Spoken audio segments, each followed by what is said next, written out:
एक महत्त्वाची बातमी, आंतरराष्ट्रीय कुस्ती पंच नितीश काबलिये 3 वर्षांसाठी निलंबित झाले, तर पंच नितीश काबलिये हे दोषी निघाले म्हणून 3 वर्षांसाठी त्यांचं निलंबन झाल्याचं रामदास तडस यांनी सांगितलंय।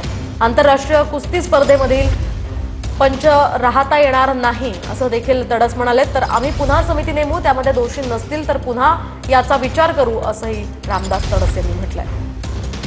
चौकशीला पुढे जाण्याकरिता आम्ही कमिटी नेमली।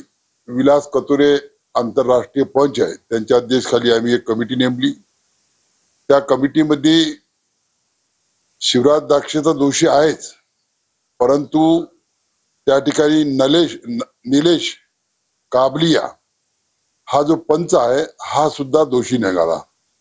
त्यामुळे त्याला सुद्धा 3 वर्षासाठी आम्ही सस्पेंड केलं। राष्ट्रीय कुस्ती स्पर्धेत कुठेही त्याला रेफरशिप करता येणार नाही, आंतरराष्ट्रीय कुस्ती स्पर्धेत सुद्धा रेफरशिप करणार नाही आणि त्याने 7 दिवसात याचा अहवाल आम्हाला सादर करावा